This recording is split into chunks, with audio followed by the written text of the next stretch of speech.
Alright, so now I'm going to work on the alternator. Get that all put in. Got the battery unplugged. Let the motor cool down a little bit.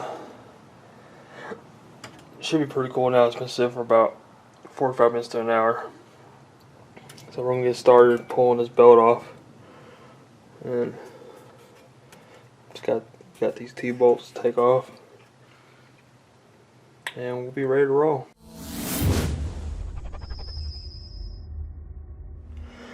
Alright, got the old alternator out. Got these two plugins here. I'll show you here in a little bit what we'll be doing with those. We'll be replacing, I think this one. I think we're replacing this one. And I believe we gotta do some modifications. I think I forgot where. Or look, I forgot if it was this one or this one. I got cut a little bit out because of the alternator. Alright, I got one bolt in on the bottom of the alternator. I don't know if you can see it or not, but that's a part of the bracket.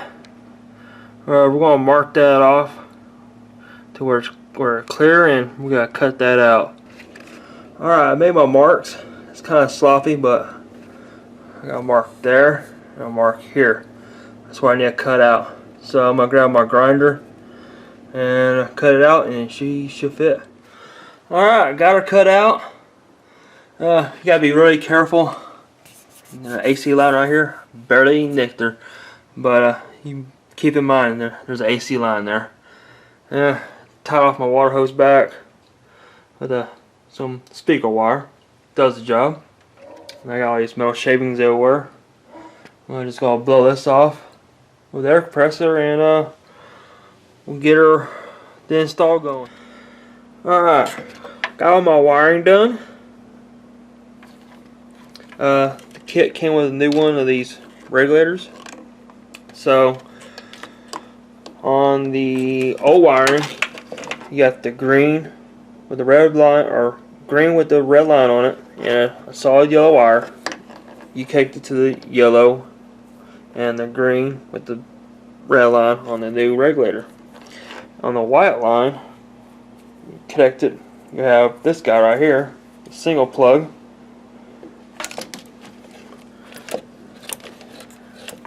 And you got the big black and orange wires. Just put some ring. I have two extra wires, so I'm just gonna cap those off. I won't be using them, and just be throwing some electrical tape on it, finish her up. But before I bolt the rest of the way down, I think it'd be a good idea. You just pull her back, so it'll be easier to get to your connectors. And I'm also running a upgraded power wire to support it, because I mean, you're going to push 150 amps through these two little wires. It's not going to cut it. So we're going to get this hooked up, run my new power wire. It's going to run her along the radiator and right over by the solenoid. I believe that's called solenoid. But anyways, let's get her installed. I'll show you what she looks like after I get done with her. Alrighty, got her all electrical taped all up. Got the 4-gauge wire and the other two wires all screwed in. You can see that or not. Takes a 10mm if you're wondering what size that takes. Next, we're gonna push the alternator all the way over. Well, a little too much there. Just a little tight. And with the kit, comes with a nut and a bolt.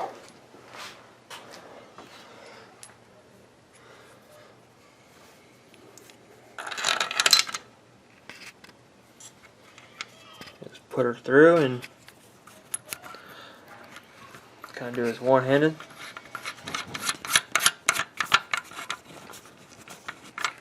It's kind of like that. And just tighten her down. And we'll get this power wire hooked up. It's gonna run all the way over here. It's gonna plug into. It's gonna go into this guy. Alrighty. Well, got the wire on the starter solenoid, which that's what it is. For some reason earlier I couldn't remember what it was, but it's called starter solenoid. And I got my fuse box right here by my battery. Got it screwed into the firewall. Well, fender, I mean. And just got my wire running by the radiator and on over into the alternator. Still got to zip tie everything down. And she's about ready to crank up.